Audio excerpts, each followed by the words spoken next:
videos, I talk about things going on in politics, right? I mean, that's usually what we do. But there was a promise I made way, way, way back when we started that more to myself than to you, but it was also to you to a certain degree, but that I would never limit myself in what I talked about. Basically, if I want to talk about it, I'm going to talk about it. Because why limit? Makes no sense, right? And of course, I've also made no bones about the fact that I'm a very avid Catholic. Love my faith, love my family, and it all boils together into the making of this video. So let's roll back a little bit here. Received a message from one of my family members about some struggles that they were going through, and I kind of was listening to it, and I thought, this would be a good thing to make a video about. This would be something because it's something that needs to be talked about in the Catholic faith, and that's the purpose of this video. It's going to be completely Catholic faith, no politics whatsoever. I mean, a little bit politics, but not to the extent that most people consider it politics. But anyhow, struggles they have with Catholic faith, and people have this all the time. Don't think for a minute that if you struggle with whatever faith you happen to believe in, whether it be some form of Protestantism or whatever, that you're a bad person, right? That you're unfaithful. That's not how this works. But it is important to talk about it, discuss it, think about it. So the thing that started this off, kicked the whole thing off, if you will, was one of my family members happened to be around I think it was an 8 or 9-year-old kid, boy. And said individual came in regularly to CCD, which is, for those of you who are not Catholics, CCD is basically kind of like a Sunday school, kind of the original Sunday school, if you will, that Catholics use, and it's done on Wednesday nights. Well, it's supposed to be done on Wednesday nights. It's another debate for another day. But anyhow, when it comes to dealing with this stuff, CCD happens on Wednesday nights, at least back where I'm from. Anyhow, when talking to this kid, noticed that he had painted his nails, and it was a repeat thing. And of course, that's a problem. And now a lot of people will go, "Wow, he's just a kid, he's experimenting, blah blah blah." When I was a kid, I knew another boy, a little younger than me, who painted his nails, basically with highlighter or something.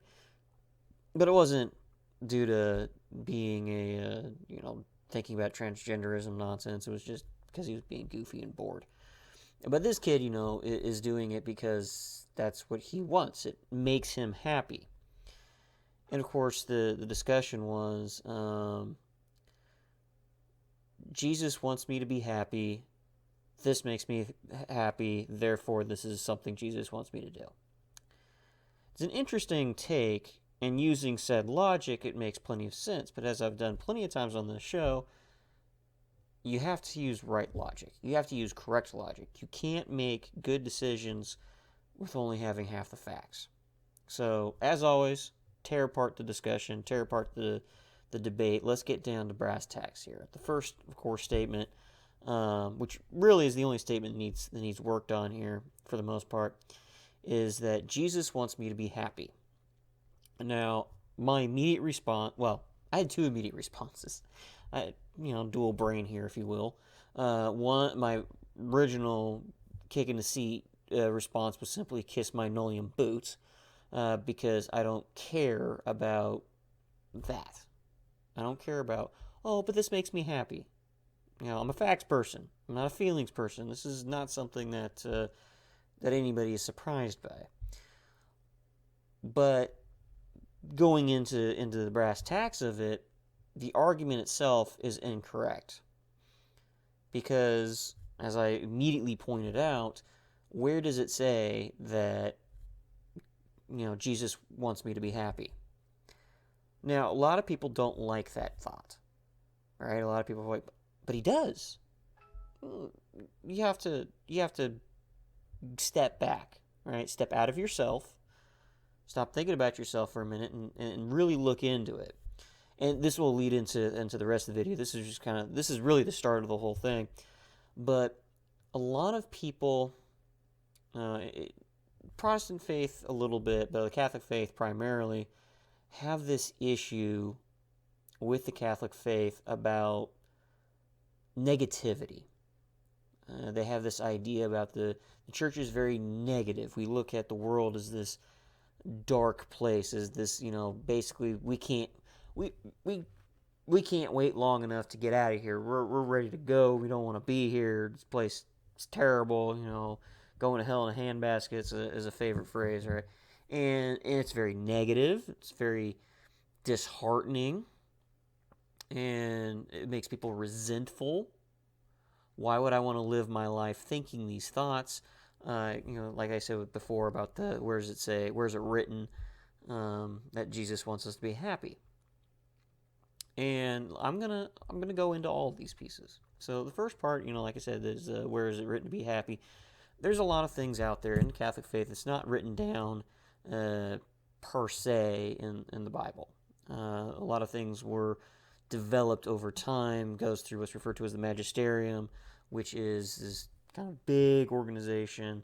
Not organization as in, like Knights of Columbus type of organization, or organization as in Salvation Army or anything like that. No, it's a group of individuals kind of at the Pope's level, per se, that makes decisions on various Catholic matters. Now, the thing with the magisterium is it's not something that's sitting down right now in this place and time to come up with a decision. It's something that's decided over many years, and they backcheck what was it said previously. Has anybody talked about this before? And one of the most important pieces behind the magisterium and the Catholic faith in general is this idea of universality. In the Apostles' Creed, we talk about being one holy Catholic. All right, sorry, I'm trying to get used to the webcam. It's zoomed in a little further. I'm used to one holy Catholic apostolic church. Right. The Catholic piece, the third one, is translated as meaning universal. And I know I've talked about this before. I think it was in a previous video, but universal doesn't just mean around the globe, or if we decide to colonize other planets or something, being in all those planets too. It also means throughout time. The church is designed to be the exact same no matter what period of time you happen to be in, no matter who you're talking to, what area of the world you're from. And of course, right now that's a big problem because there's so much of the world that we've populated that we've gotten to have so many different versions of the church, different architectural styles, different types of music played, different languages being used, and it's a bad thing, it's a good thing, depending on how you want to look at it. But it is one of those things where it does make it a lot harder for the universal piece. Now, the reason I bring all this up about the universality of the church is that a lot of people, when they look at the happiness piece, the church came out a long time ago saying that our purpose here on earth, our purpose in life, is to know, love, and serve God in this world and be happy with Him in the next. And that's kind of the key piece here. Be happy with Him in the next world, which means that our goal here on earth is not to be happy. Now, does that mean that we're simply not supposed to be happy on earth? No, that's ridiculous. Why would anybody think that? But that doesn't mean that's the goal. See, there's two problems, or two things here that we have to remember. Is there's goals, and then there's everything else, right? We have our primary goal. Let's go into video games, all right? We all know I love video games. Made plenty of video games, videos, not the actual games, but made plenty of video game videos. And when we did those video games, there was always the primary objective, and then all the side quests, all the side missions. Maybe you had optional objectives for that quest. Sometimes I try to do all those side quests, but I wasn't always able to do that. Well, the same thing goes in the real world, right? We all have the ultimate goal of getting to heaven. That's what we want to do. We want to get to heaven. And there's side quests along the way that should make it easier to get into heaven. Not to say that it's guaranteed, but it will definitely help us out. Praying a lot, giving alms. We're in the middle of Lent right now. So the three big things, right? Pray, give alms, and fast. And those were just here's some ways of preparing yourself into becoming a better person, make it easier for human being. Now, obviously, we can't get into heaven on our own. And again, negativity. Well, we'll get into the negativity here in a minute, but let's kind of go back into the happiness piece, right? One of the things again was Jesus wants me to be happy. Okay, he does, but perfect happiness is going to come in the afterlife, and that's a big kicker here. Perfect happiness. There's the temporary happiness we have here on earth, and then there's Jesus's perfect happiness, and there's a huge difference between the two. With perfect happiness, obviously it's perfect, so we don't know what that even looks like because we're not in heaven. But the happiness we have here on earth, the temporary happiness, there's kind of a good happiness and a bad happiness. And a very simple, I'm not going to say it's a foolproof method, but a very simple way of determining whether something falls under kind of the good happiness or the bad happiness bit comes with hindsight. All right, you're not going to feel it right. You're not going to be able to determine right then and there, depending on the scenario, whether or not it's good happiness or bad happiness, unless you're able to kind of project into the future a little bit. But is what you are doing something that you want to recollect later? Is it something that you can look back on with fondness? Is it something that makes you happy while you're not doing it? And see, this is a big key thing. All right, one of the reasons why the whole fingernails thing is a problem. Painting fingernails as a boy is the fact that, again, it's guys aren't supposed to do that. That's a girl's thing. And if it was okay for guys to paint nails, nobody would really say anything, and there wouldn't be this happiness boo-ha-ha. But one of the things with it, like I said, with the happiness, especially with the painting of fingernails, really rolls into the rainbow crowd, right? The LGBTQ, blah, blah, blah, blah, blah. And the reason all of that has an issue is some people, I'm use a little bit bigger word here, it's referred to as sexual deviance. It's going outside of what you should be doing. But again, we're not going to get into that piece. We're just going to talk about the happiness behind it. And the individuals doing those things, right? Again, not getting into that. I want kids to be able to watch these videos too, so I'm not going to talk in super specific wording. But the people who do those things, who belong to the rainbow crowd, if you will, if they're painting their nails, whatever, or going further, chopping up their bodies and rewiring to make themselves feel good, is it something that's going to last? Most of the time, if not all of the time, it doesn't last. Very often, you have individuals, for instance, in the gay or lesbian crowds, very oftentimes, and this is not, you two, don't you get all upset and ban me because I'm saying facts here.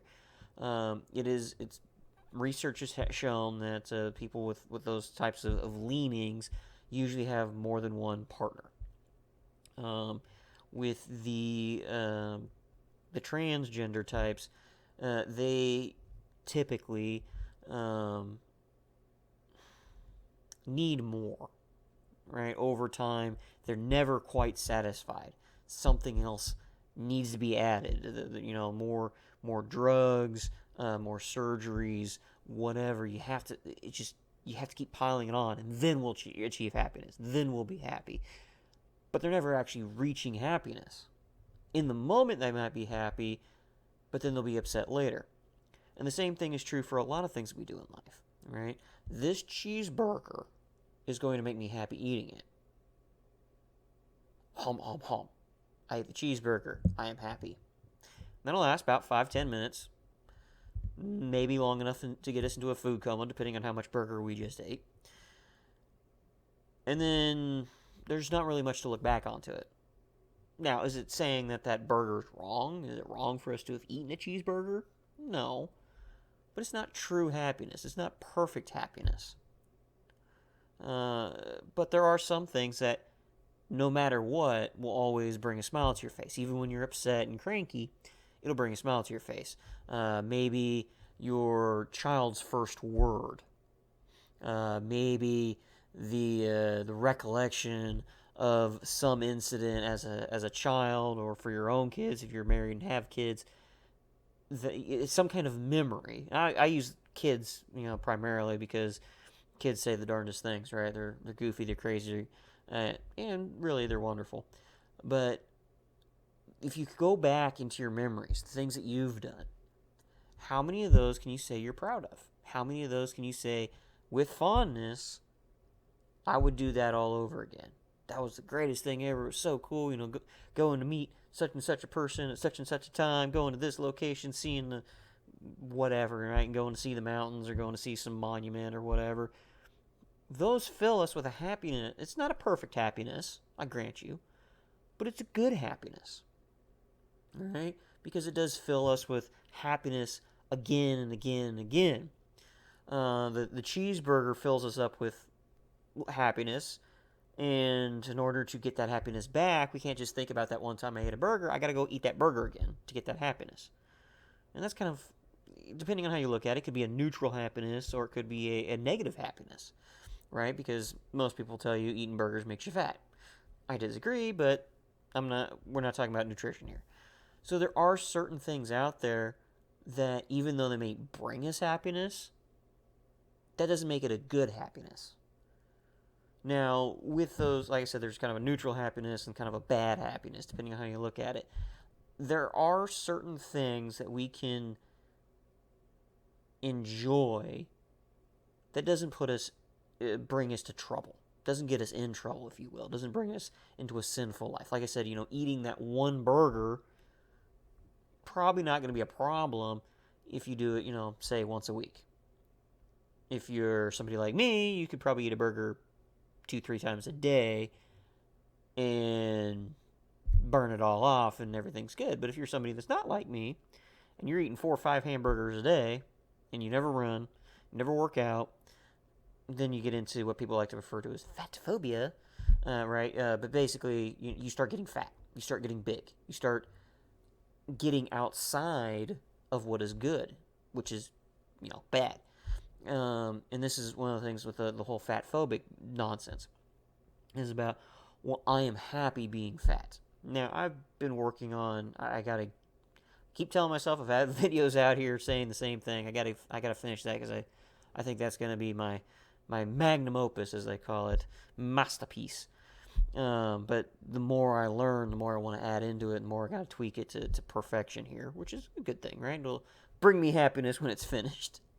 But my thing on beauty, right? One of the big things with beauty, true beauty, is that it brings you happiness, all right? And then with the fat thing, being fat, are you happy because you told yourself you're happy, or is it something that makes you happy? Just no matter what happens, boom, being fat, it's glorious. I love it. Because I'd say 99 times out of 100, that ain't the case, right?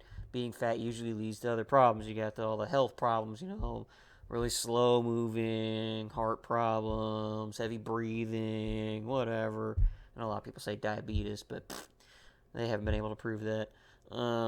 You've got, I should say, they haven't been able to prove that to my satisfaction. Okay, YouTube, don't be banning things for misinformation again, because I don't believe something.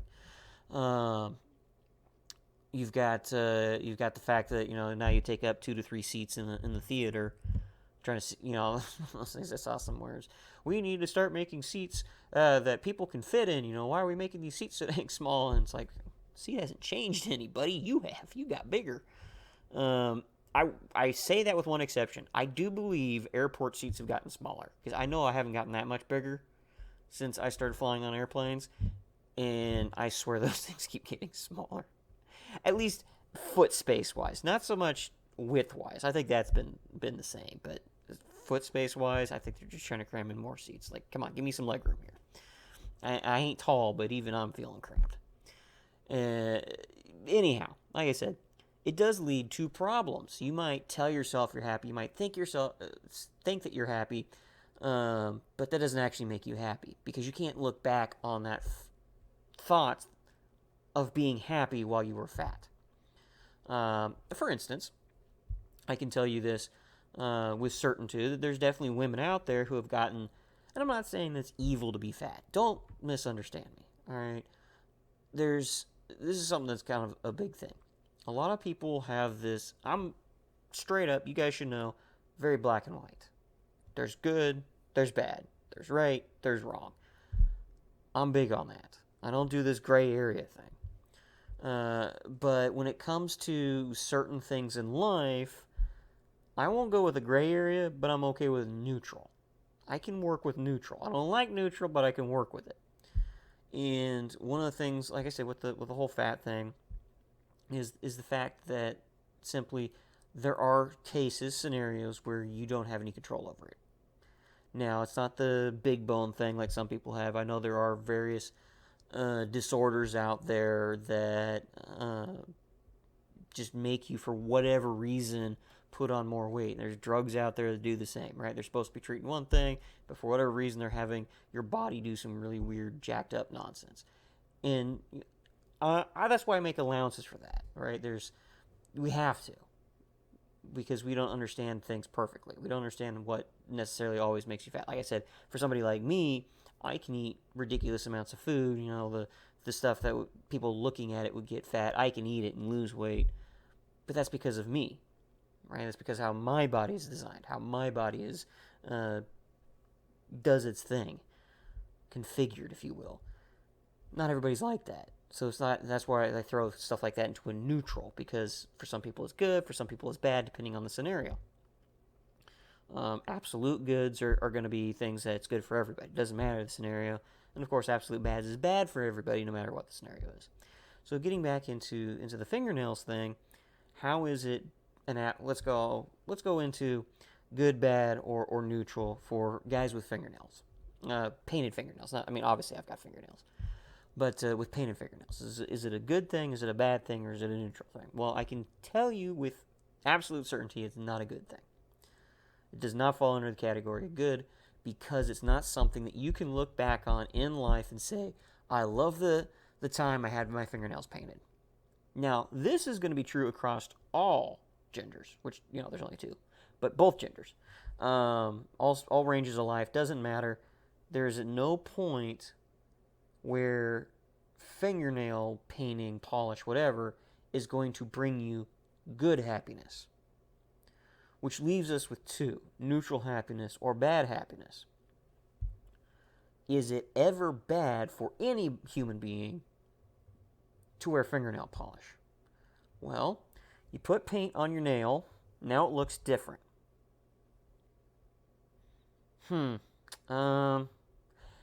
I don't personally like fingernail polish even on girls, but technically there's nothing wrong with that, right? There's nothing harmful to you with that happening on your nails. At least as far as we know. I mean, who knows? Maybe it's causing cancer. California figures that out every 15 minutes. This next thing causes cancer, whatever. But as far as we know, throughout time, throughout history, we haven't seen any negative effects that occur because of fingernail painting only. Now, again, when I do my beauty thing, I'll kind of get into what it can lead to, and that's the kicker here. What it can lead to might be bad. So, because it's not intrinsically wrong, a bad happiness, if you will. And it's not a good happiness. That means it has to be in a neutral happiness, which means if it's in a neutral happiness, it's good for some, bad for others. So why is it good for why is it good for girls to paint their nails, and why is it bad for guys to paint their nails? Well, because there has to be a difference between guys and girls. Starting off easy, simple. Guys are different from girls, and the maybe not number one, maybe number two, difference between guys and girls is that girls are designed around beauty, prettiness, colorful, stuff like that, glamour, kind of pushing the envelope there a little bit. And guys are designed around grunt work, getting dirty, doing the hard tasks of life. It's what we're designed for. We're not supposed to be glittery and showy. One of the things I've definitely seen a lot is with females, you can tell the ones that are concerned about their beauty and the ones that put it on because they felt like it at one time and just ignored it. It's pretty easy when it comes to the fingernail polish, right? For the ones that are concerned about their beauty, concerned about what they look like, they will constantly reapply all the time.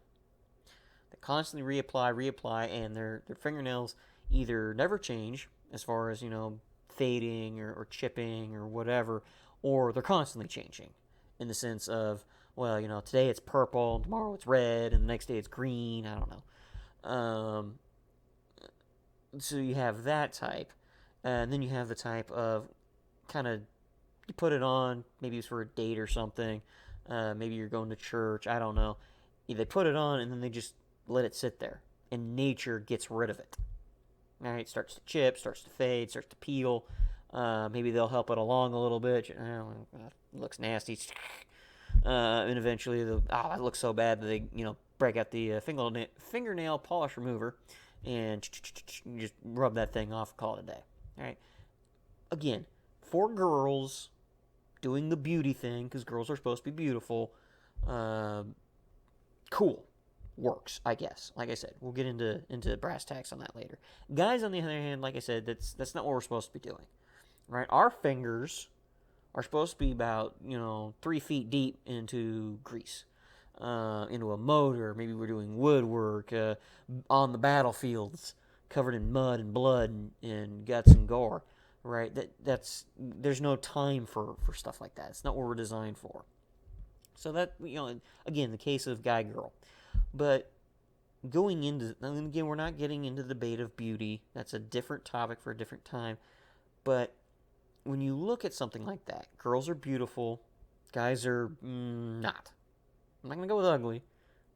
We're not that concerned with that. You have, like I was talking about before with people talking about the Catholic faith as being very negative looking. All right, we focus on the negative. Don't do this or you'll go to hell. Don't do that or you won't get into heaven, right? And a lot of people get very concerned about that, get very upset about that. And I can tell you that's done for a reason. I can tell you with absolute certainty there's a rhyme behind that reason. And to get into that, we have to talk about human nature, right? When you were a kid, and some of you, if you're watching this, might still be, when you do something, a thought is going to run through your brain. It is going to be about whatever action it is you're doing. At some point, it's going to run through your brain, maybe too late. But at some point, you're going to think, this action, would mom or dad, depending on who the favorite parent is, be happy that I do this? What will happen to me if I do this particular action, right? Eat that cookie, stay out late, whatever. As children, as kids, our primary focus on stuff like that, usually 90% of the time, is how am I going to get in trouble from doing that? It's not about what mom feels or what dad feels. It's about what I feel. It's a very childish thought process. Okay, if I eat that cookie and didn't ask mom's permission first and she finds out, she's going to paddle me. Or, if you subscribe to that new age nonsense about timeouts, I don't see that's a punishment. Ooh, I got to sit down on a bench. Whatever. I can do that for 15 minutes, stare off into space, think about the things I think about. But with like how to make these videos. But with a kid, that's really all it boils down to. Very simplistically, what happens to me? What's the punishment if I get caught? As we grow older, supposedly what's supposed to happen is we mature, and instead of looking at the negative from our point of view, we start looking at the negative from their point of view. Mom will be upset that I did that. Mom will be sad that I did that. And unfortunately, I wish I could remember the terms. This is actually defined. Unfortunately, I cannot remember the terms off the top of my head. If you guys happen to remember them, know them, put them in the comments below. I'd greatly appreciate it. But basically, it's the two approaches on how to get people to want to go to heaven. The first is avoidance of hell. The second is love of God. And like I said before, as children, we want to avoid hell, so that's the easiest route. If it's just, because you love God, do this. Well, as 4, 5, 6 years old, I love God, and then I'm off doing whatever. It's a very childish, simplistic thought process. You say you love God, but you don't show the actions for it, because they don't understand the actions. So it's easier to say you'll go to hell. Yeah, I want to avoid that. Okay, that's a bad thing. I want to avoid it. I want to get away from it. So what happens is that all of this talk about going to hell, and this is a sin, and this is punishable, and it's so terrible, and the world is an evil place, blah, blah, blah, that all happens when we're kids. We learn about that as children because that's what's going to make the most sense as kids. As you grow older, if you were properly being formed in your faith and going through the proper, courses, or going through the right headspace, that's more important really than going to particular classes. Some people might disagree with me. I don't care. But as you get older, you mature, you add on experiences, that mind shift, or that mindset should shift the other direction. Instead of, I want to do this to avoid hell, you'll start thinking, I want to do this to avoid upsetting God. And you can take it one step further by saying, I'll do the opposite step because I want to please God, right? You do the same thing with the family. Mom doesn't want me eating cookies. If I eat a cookie, I will get spanked. That's the punishment. To avoid making her upset, I will not eat the cookie. But to please Mom, I can ask her for permission to eat the cookie. All right? We are going to take a long time to learn pretty much everything we're ever going to learn. You cannot just funnel it. This is the stupid mindset of the modern world. Going a little bit into politics here. This freaking dumb idea that you're going to learn everything you're ever going to need to know inside of, or that you're supposed to, I should say. Not that you're going to, but you're supposed to be able to learn everything you need to know before you leave the house. That's why they are constantly working on, we need kids at school longer, not only for, periods of the day, talking about, they talk about this all the time, and I'm not sure I'm going to believe them, but talking about doing school all year round, talk about, when I was a kid, there's kindergarten through high school. Way before then, there was, first, second grade to middle school, but now they've got, even though they still have high school, we're ignoring college, all right? Throwing that one's been there for a while. I'm just talking leaving the house type stuff. Now they're talking about preschool. They're talking about learning whatever from the age of 2 or 3 years old. You barely learned to walk, and now we're trying to teach you math and teach you how to spell and teach you how to not slap the kid next to you, whatever. Well, unfortunately, people have lost the notion, the idea that you can't learn everything before you leave the house. You're not going to know everything before you leave the house because you're not going to know everything before you die. It's an impossibility. You can't know everything. Using a movie reference here real quick.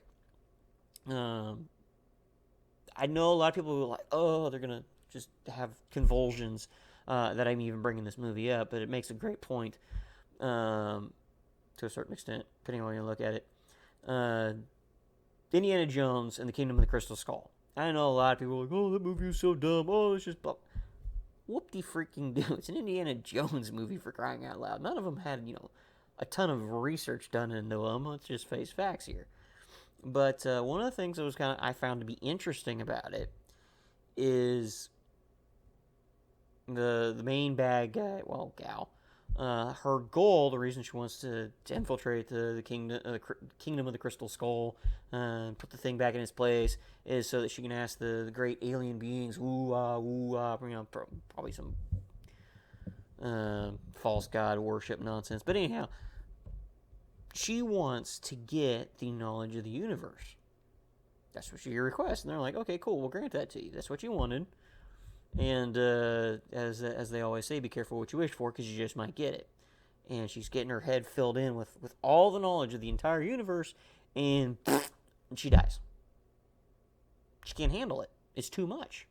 The human mind was never designed for that. When we die, even though we will go to heaven, hopefully, right? Hopefully we'll get to heaven. Hopefully, we've done what we're supposed to do. We've behaved, whatever. Again, we'll hit that here in a minute. But when we get to heaven, we've transcended humanity, right? We're no longer human beings. We're now just the soul in heaven. And of course, there's the whole resurrection of the bodies happening later on too. Don't think I forgot that. But we get into heaven, and we're going to know so much more than we do now. We're going to know the answers to a whole bunch of stuff.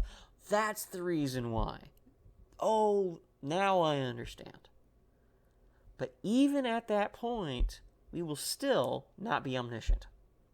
They've even said, again, Magisterium, have even said even the angels, who are created perfect, unless you're, Satan or somebody, never fallen, never done anything wrong, and yet even they don't know everything. They know a lot more than we do, but they don't know everything. Only God knows everything. And as you kind of sometimes get the little hints at in the Bible, sometimes he kind of hides it from himself. With the God the Father, God the Son, talking, conversation, what do you want me to do, blah, blah, blah. I think that's more, this is me personal, this is not a position of the church. I think that's for our benefit. I honestly do. I don't think Jesus ever actually didn't know what was going on, but he needed to do that in order to show us that, yeah, you can ask God for help. Hey, what's the plan here? What is it you want me to do? I think that was a lot of it there. Again, showing, as the perfect human being, showing us what we need to do as well. But when it comes to stuff like that, like I said, we will never know everything. Even if we die, even when we die, if we manage to get into heaven, it doesn't matter where we go. When we die, we should have way more knowledge than we do now. We will see all of the outcomes of our various actions, how God sees on it. And I think one of the big important pieces here that people have, like I said, with the whole negativity, is that they see that, or they feel, to a certain extent, maybe they don't maybe necessarily say it in this particular mindset, but this is how I'm understanding people picking up on this. Because I'm not one of those. I mean, maybe I was for like 5 minutes when I was a kid, but I've since progressed, like I said, matured into, what do you need me to do, boss? Okay, let's go. I don't think about any of that other stuff, any of the negativity other people see. So this was actually something I had to kind of poke around. What are you guys upset about? I'm confused. I'm free to admit that. But anyhow, the kind of problem that I've definitely seen quite a few times from people is feeling like they're going through like the world's longest test, and they never get to know if they got the answers right until they die. We want that instant gratification. We want that instant knowledge that what we did was right, that what we did was wrong. And unfortunately, that's not going to happen. We're not always going to get that instant good and faithful servant message. It's not going to happen. Not always. There's sometimes we've definitely had a few times where you get that, again, that good happiness. That's where that, I mean, that's actually where I think primarily the good happiness comes from, is God telling us, you've done what you were supposed to do. And the reason for that is to, if God gives us that happiness and gives us that almost pure, I say almost because unfortunately, even though He's giving us pure happiness, it's not going to come in as pure happiness because we're going to muddy it down. But it'll make us, well, we will desire to continue that, to continue doing that. We want that happiness again and again. Just as kind of like with drugs, right? The good happiness and bad happiness, you could even say, kind of comes down to the same thing with drugs. I know this that sounds really off base, but hear me out.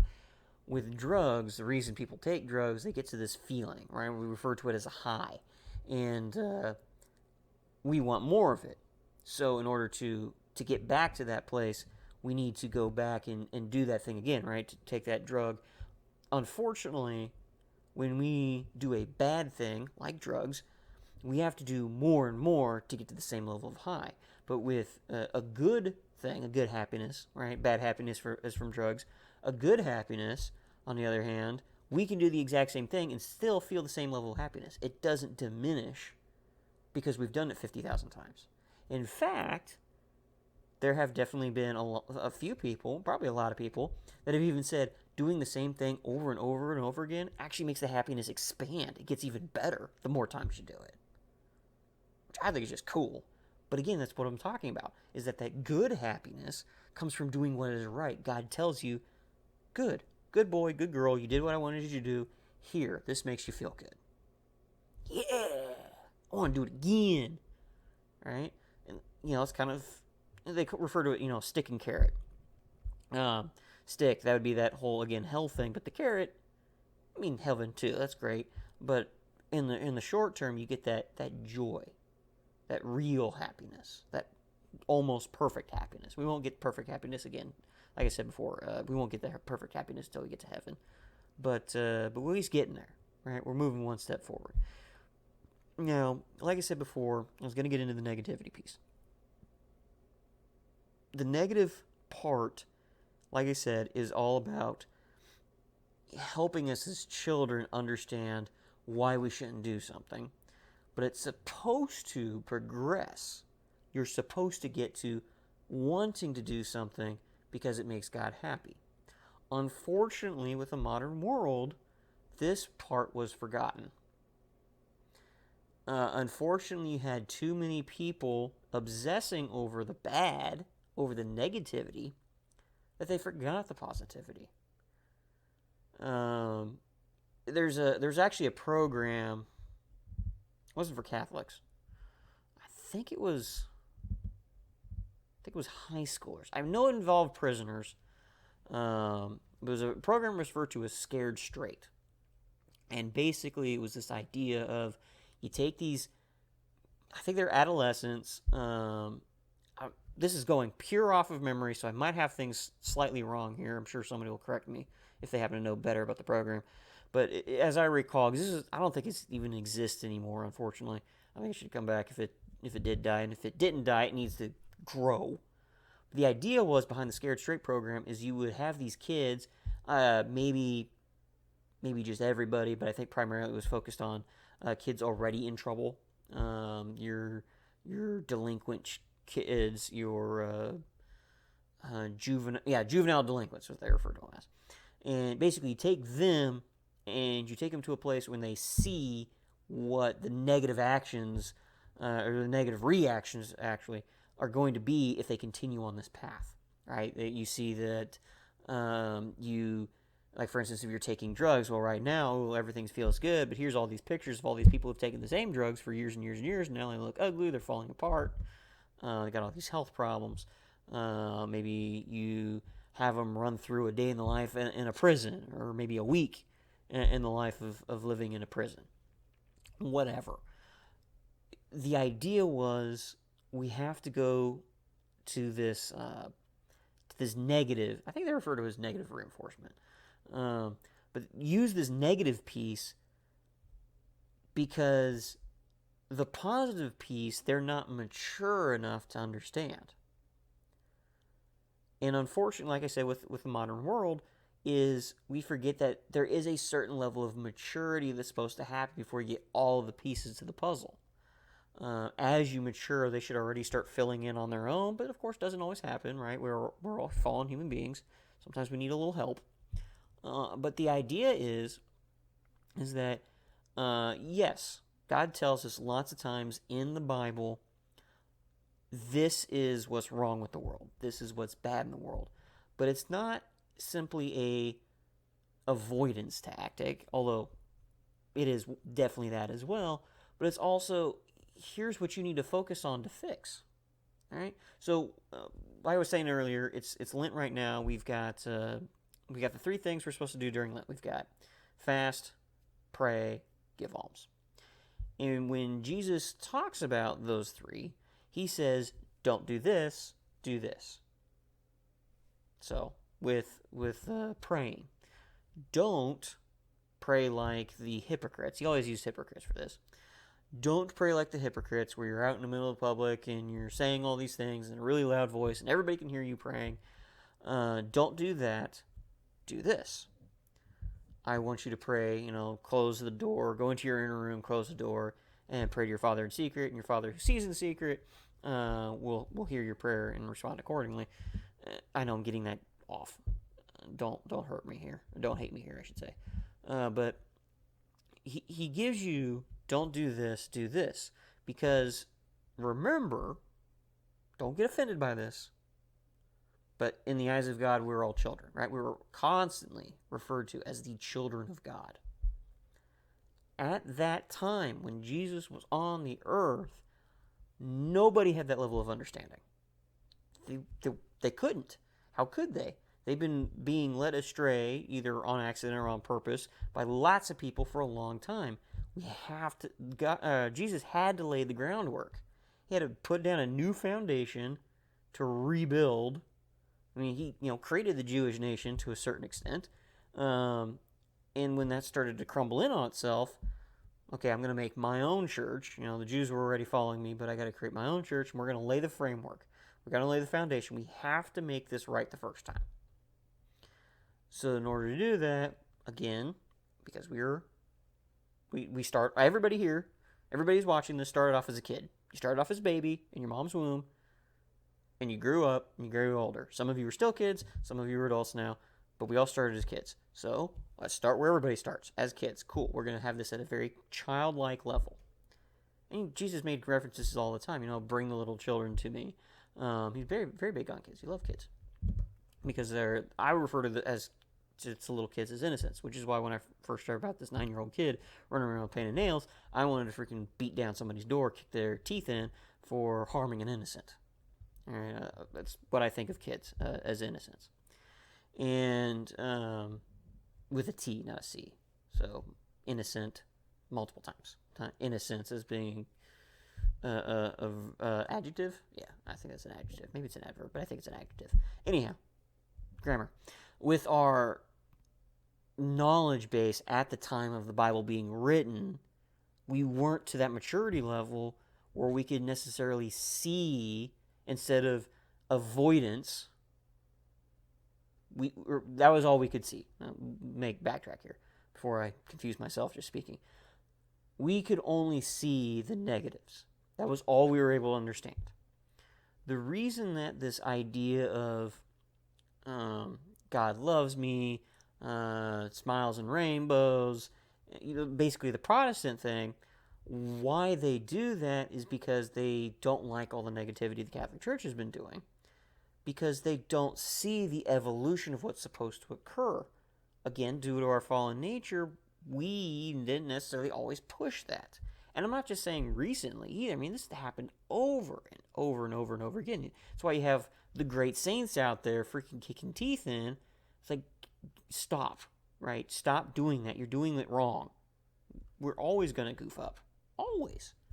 We're a fallen world. Again, negativity. No, facts. It boils down to facts half the time. Yes, it may present as a negative, but only if you continue to look at it that way. again, from a lesser mind, from an underdeveloped mind, yes, the world looks very negative, dark, bleak.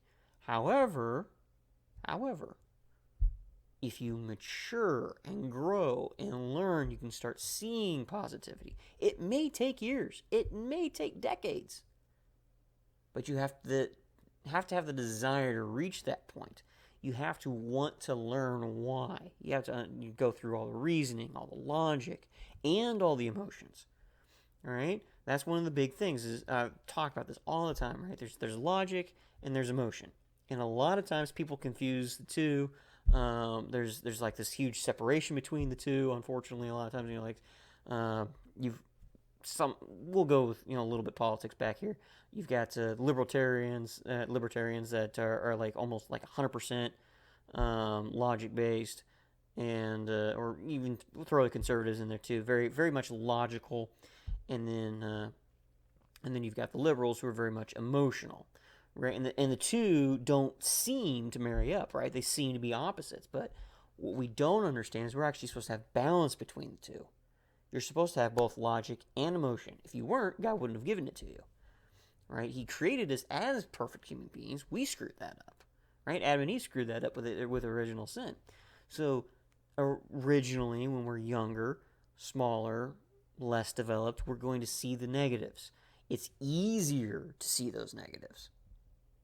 But as we grow, as we mature, we can actually start seeing positives. We don't have to have people tell us the positives. We can figure it out on our own, right? Critical thinking and whatnot.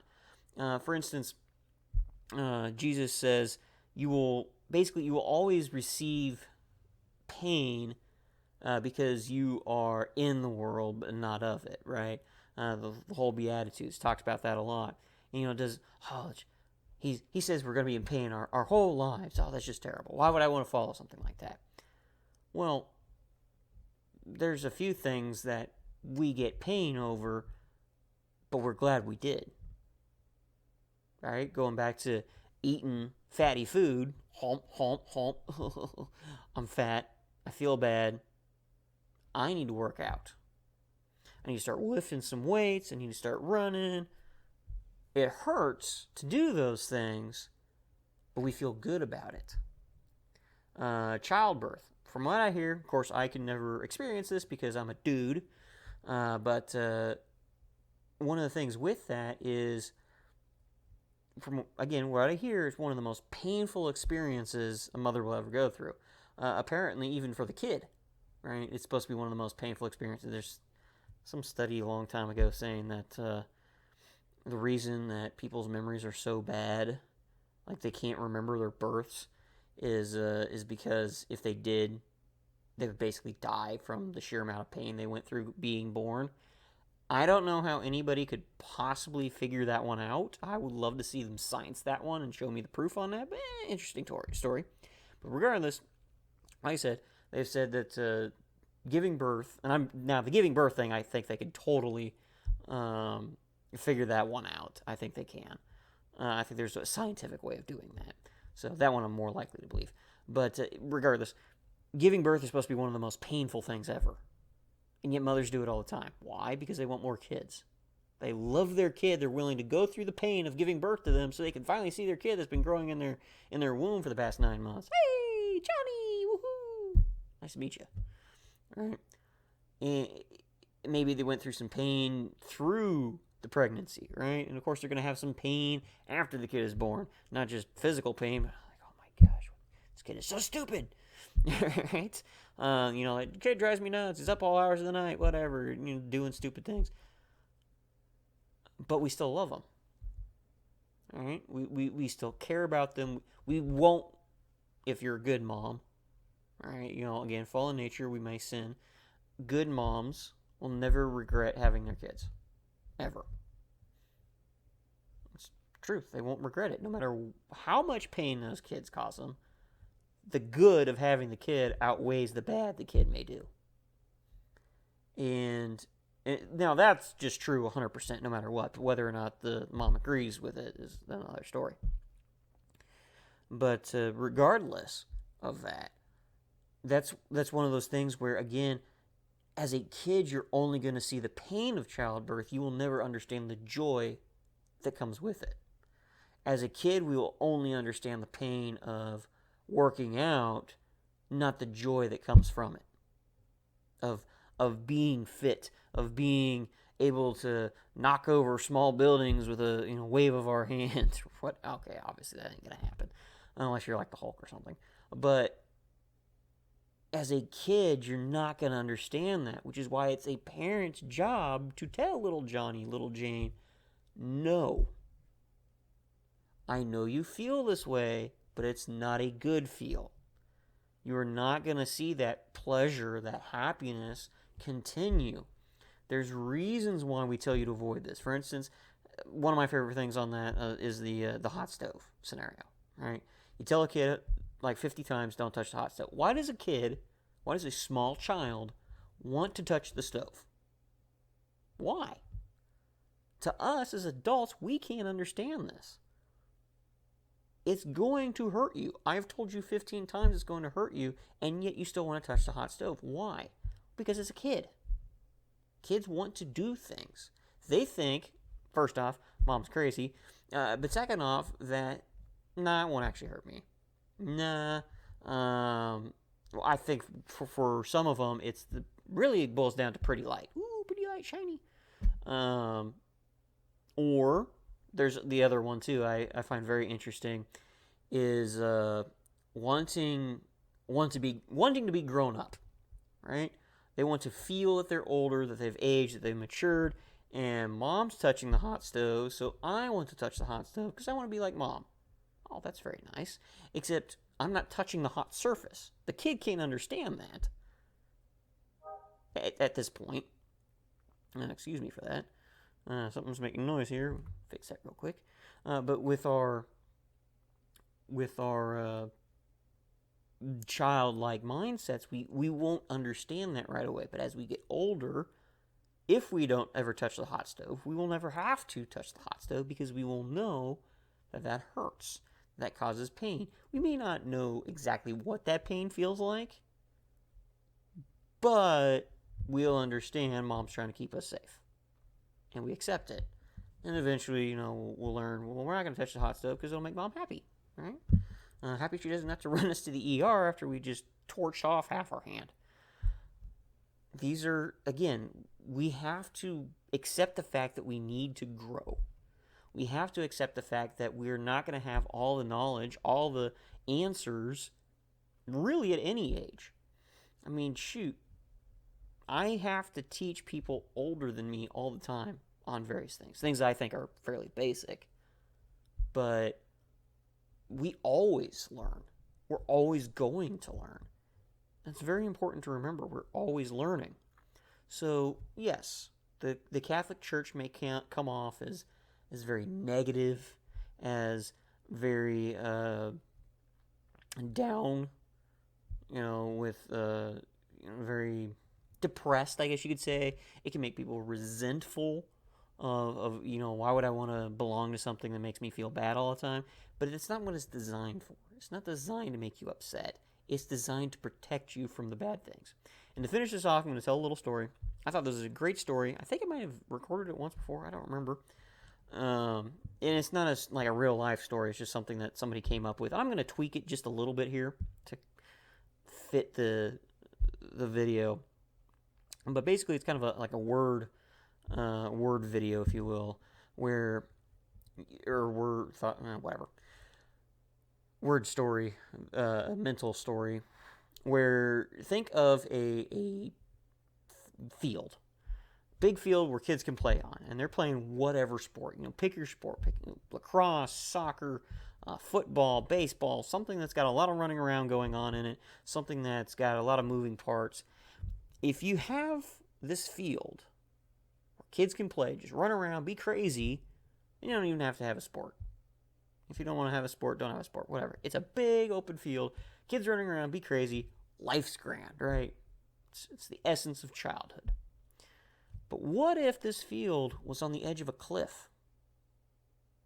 What if this field overlooked an abyss hundreds of miles deep? Well, that edge, and because we're playing mind games anyhow, let's pretend it goes around the entire field, right? There is not just this one corner, but the entire area is like this floating island or something. And like the whole place is surrounded by this cliff thing. It drops off hundreds of miles. The kids running around are going to have one of two things occur. Either A, they're not going to be comfortable, safe, feel all that good about running to the fullest extent that they can because they're afraid of flying off the edge of the cliff, or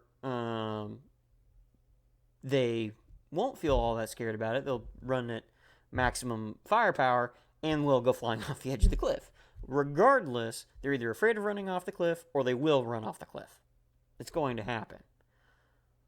A lot of people will take a look at the this was originally tailored around freedom, being able to do what I want, and see that rules, basically boundaries, are set up to hinder you. But it's not. It's designed to protect you. So if we put up a fence around that entire area, well, those kids can go running crazy, and they can run into said fence and don't have to worry about falling off the edge of the cliff. But what kind of fence is it, right? Is it a wooden fence? Is it a picket fence? Is it a chicken wire fence? Is it a giant stone wall? Right? There's all kinds of different barriers you could put up, and all those different barriers, some of them are going to look really nice but be like ridiculously unprotective, and some of them are going to be really ugly, but you're going to have superior protection. So for instance, let's talk about the chicken wire fence, right? You can pretty much see through chicken wire. You can see that it's there, obviously, but it's really thin, really flexible, really easy to throw up, and these are your junk rules, right? This is your garbage rules. Like, I can say they're bad rules, but they're not the greatest of rules. You can always go further into them. For instance, how to wear a t-shirt. Yeah, let's make it simple, right? You put your arms through the armholes, you put your head through the head hole, and your torso goes over everything else, right? And this side goes forward, and the other side goes back. It's a simple rule. It's ridiculously easy. Now, because I know how to put a t-shirt on, does that mean I know how to dress appropriately? Does it mean I know how to dress modestly? Right? Because I know how to put a shirt on, does that mean that I know that I need to not wear a t-shirt to a business meeting? Does me knowing how to put a shirt on, especially if I'm a girl, mean that I know that I don't need one that cuts all the way down here and way open and whatnot, showing off my lady parts? No. All that one rule of how to put a shirt on just told us how to put a shirt on. It didn't give all these extra steps. What's right, what's wrong. For shirt wear. When you should wear a shirt, when you should not wear a shirt. For instance, don't wear a shirt in the shower or when you're swimming.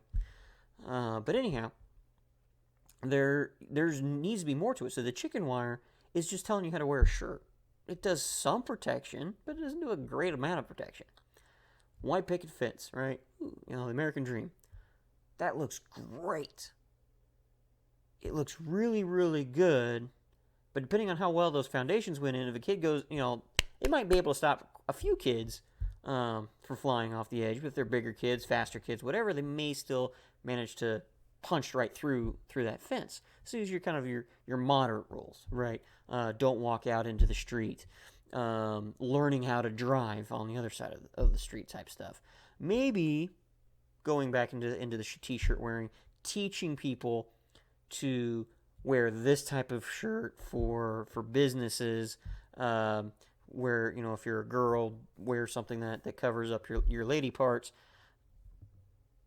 You can teach that stuff, and it does a pretty good job, but it doesn't do a great job. It doesn't do a perfect job. Maybe like for instance with the shirtwear thing, or the t-shirts that look like suits, right? They've got like the tuxedo look to them. We all know it's a t-shirt, but it looks tuxedo. That's kind of your white picket fence.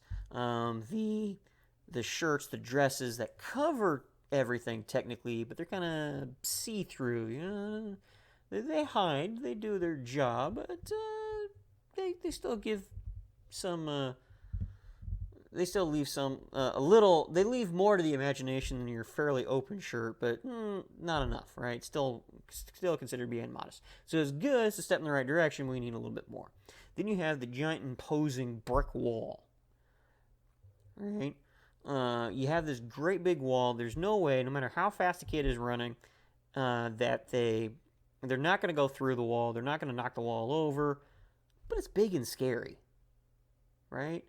It's big and scary, and one of the unfortunate things is it ties back into the modern world, is the fact that when we've had this giant brick wall up for so long, the older people know why the wall went up, because they're trying to keep the kids from flying off the edge of the cliff.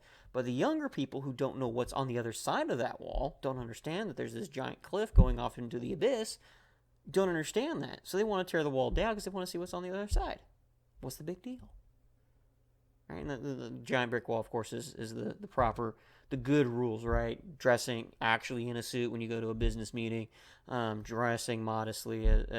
There's modest dress for males too, don't get me wrong, but females is just easier. But those are the good rules, but they sound so restrictive that you forget why the reason was there. So what you can do is kind of do a little merging here. Maybe with my giant brick wall, 6 feet tall, I made sure that no kid could ever go flying over it. Maybe I need to have it only 4 feet high. Sorry, I thought I heard something. Maybe we have the brick wall have like little slits in it. Like garrisons. They have the little archer slits in the walls. Maybe you have something like that in it, maybe some windows, that you can still see what's out there so you understand here's the reason why. It doesn't afford you less protection, but at least you can see what the reasoning is, why we have that brick wall up in the first place. Now, because I'm me, right? I'm almost pure logic here. I throw up 100-foot brick wall. I don't care. I'm probably not going to be running all that fast anyhow, just because, sit and read, whatever, or play video games, as the case may be. But, it's imposing, it's scary, I don't care, but of course most people aren't that way. Most people don't like seeing a giant ugly wall. They want to see pretty. And I'm sure, again, going into the world, the other side looks good. And there's some of it we do want, but we have to protect ourselves from going too far into it. For instance, going back to somewhat into what began this, like I said, it's referred to as sexual deviancy. There's a good way of enjoying that intercourse, if we will. There's a good way of doing it and a bad way of doing it. And if we enjoy it the right way, like I said before, if you enjoy it the right way, then every time you do it will always feel as good as the first time. But if you do it the wrong way, you'll probably need like more and more of it just to get to the same level that you felt the first time. Like I said, there's the whole multiple partners thing and blah, blah, blah. So it is one of those things where with their superimposing, super mean-looking church, all they did was build a great big brick wall to try to protect us from flying off the edge of a cliff. Now, I will posit that they also left the window slits in there. They've given us the capability to look through, see what's on the other side. That's how we can have these discussions. We have the capability of having these discussions of what's wrong, what's evil, some means of jumping off the edge of the cliff anyhow, ignoring the giant brick wall. Like I said, probably the best for this would be a 4-foot wall. We have the ability to still go over the cliff, but we have to be purposeful to do that. As a Catholic, for a lot of the bad things that we do, and that's one of the big things with sin, is that in order for something to be considered a sin, not just a bad thing, but actually considered a sin, one of the rules for that is that you have to knowingly Well, knowingly do it, but also know that it was wrong to begin with. And that's a caveat a lot of people forget, is that if you do something wrong, God is not going to punish you for not knowing it was a wrong thing to do. Now, we can't just, live our life ignorant or whatever. Well, I didn't know I wasn't supposed to shoot that guy. Come on, give me a break. But you can't live your life going, I tried to do good. It was wrong, but I thought it was okay. Again, God is the perfect judge. He will know what we intended, what we meant to do, and He's going to weigh that in with everything else. The actual outcomes of that. One of the phrases, I know this upset one of my other family members. Is the phrase, "The road to hell is paved with good intentions," right? And the reason that that phrase is out there, and again, kind of goes back into the whole negativity outlook, is because a lot of people see that you have a good intention, but it's still going to be wrong. And how I always posit that is, no, it's good intentions, not good deeds. You were telling yourself, you had in your mindset that, I'm doing this thing, but I'm doing it for a good reason. I know it's wrong, but I'm doing it for a good reason, therefore it makes it right. Basically kind of ends justify the means BS. No, just because you have a good intention behind it doesn't necessarily make it a good. That's what we're talking about leads to hell. So, with all that being said, this is not something I really, a lot of it probably sounded pretty negative. I might do a few more videos just on this one subject, because I think it's a fascinating subject. Write in little comments if you're like, hey, what about this? Maybe I didn't go in far enough on this. I want to take this all apart. Maybe someday I'll even do it like a video series and just take each part. I don't know. We'll see. I think it's a fascinating subject. But one of the big things I do want to put out there, and I've said it a few times, and the reason I say it multiple times is to kind of hammer away at the point, is it's not about knowing everything right away. It's not about seeing the world as negative, right? We are going to do that. We are going to see the world in a negative light because we're young. Even if you're 60 years old, if you still see it that way, it's because your mind hasn't matured, aged, to see that the negative stuff isn't the only thing there. As you grow mentally, not physically, mentally grow, spiritually grow, you're going to see all the beauty, right? Like I was saying earlier about Jesus talking about you're going to be hurt here, right? If you follow my words, you're going to be attacked. You're not going to be very happy, blah blah blah. If God was all 100% don't want you happy here on this world, He wouldn't have made flowers. What purpose does a flower serve? I mean, just ecologically speaking, nobody could really point to that. Oh, it's food for animals. They can eat grass. They can eat leaves. What the heck is the point of a flower? Beauty. That's the point of a flower. That's what God made flowers for, beauty alone. That's it. There's really not much in the way of nutritional value for them. There's really not. You can't build anything with them. You can't build a house out of flowers. You can't make clothing very well out of flowers. So what point do they have? That's the point. Beauty. God made flowers for beauty. God made quite a few things for beauty. I mean, shoot, peacocks, right? They got them great big tails, and the purpose is for the female peacock to be interested in the male peacock. Beauty. Does those great big tail feathers do anything for the peacock? Maybe scare off predators. And that's the other thing they say it happens. There's just so much going on. Predators are like, I don't want to touch that. But other than that, no. I mean, peacocks don't even fly. It's so hard for them to fly because their tails are so dang big. So, again, God made a lot of things beautiful because He wants happiness for us. He wants us to enjoy it here because He, kind of wants to help us get pushed to wanting more beauty, wanting more awesome, and wanting to be with him who is the most beauty, who is the most awesome. Perfect beauty, perfect awesome, if you will. He's going to get us there by any means necessary. I mean, that's the really cool thing. I know I'm really long in this video. I don't care. It's the really cool thing with God is that he meets all of us where we are right now. Like I said, for me, I'm kind of past the point of seeing negativity in the church's teachings. I don't see it. Now, did I see it as a kid? I think so. I'm pretty sure I did, to some extent. I don't think I ever saw it to the same extent as everybody else. But again, that's just wiring in the brain, if you will. I'm not saying I'm better than other people. I've definitely had my dark times. I'm not gonna say I didn't, but that was for completely other scenarios, different situations. But you know, to point to that really. Like I said, I've had dark times. I'm not going to go into what those dark times were, but how I got out of them was God meeting me where I was, using what he gave me to help me understand.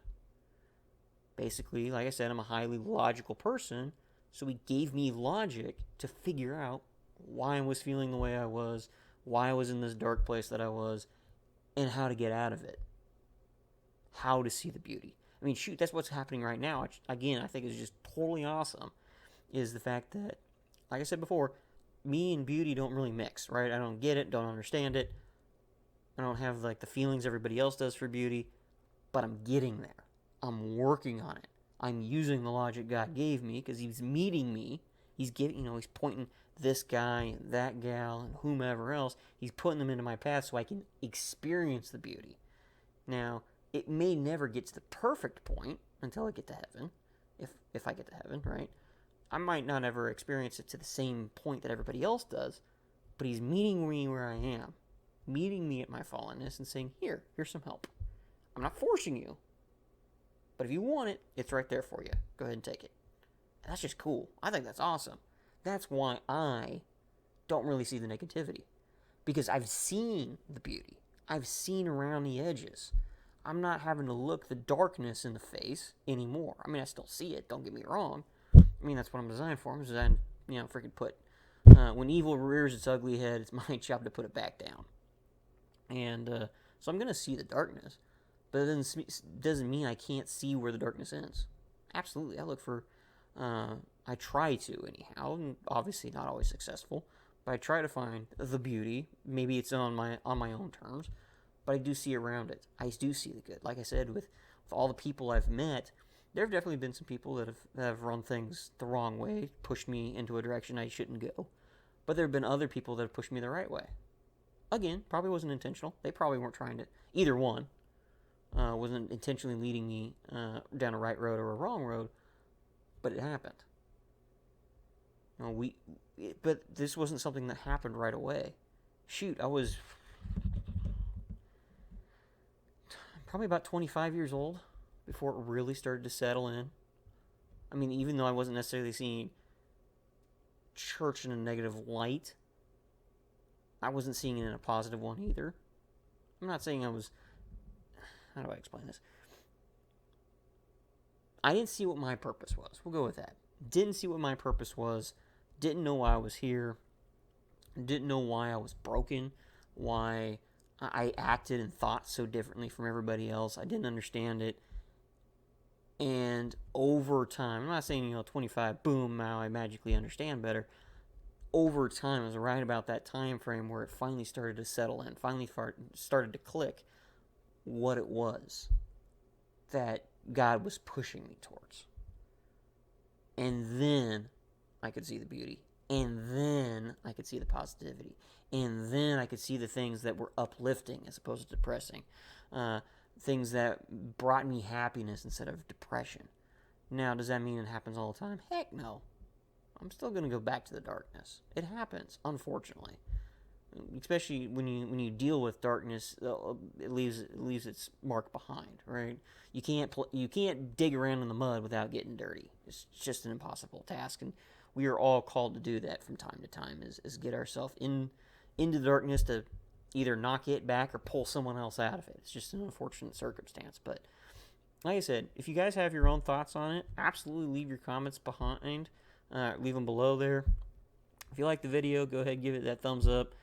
I shouldn't have to tell you this, but I realized that YouTube won't ever let the rest of the world see my videos if I don't get some silly likes on there. So, like I said, if you like the video, go ahead and give it that thumbs up. If you dislike the video because you thought it was dumb, I will post any dislike counts that I get into the comments myself. I'll get them pinned so you guys can see it, because I know YouTube went, ew, everybody dislikes things and we don't want them disliking. Pansies. But anyway, hope you enjoyed. We'll see you next time. This is Realm Warrior signing out.